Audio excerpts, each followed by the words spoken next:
திருப்பாடல்கள் 15. கடவுள் மனிதரிடம் எதிர்பார்ப்பவை. ஆண்டவரே, உம் கூடாரத்தில் தங்கிட தகுதியுள்ளவர் யார்? உம் திருமலையில் குடியிருப்பவர் யார்?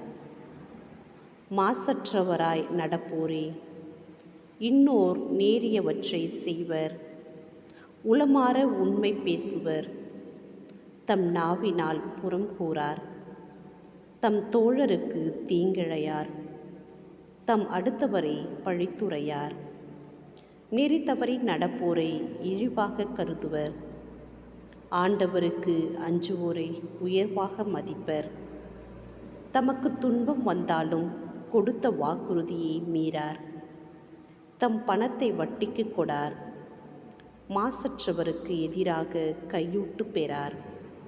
இவ்வாறு நடப்போர் என்றும் நிலைத்திருப்பர்.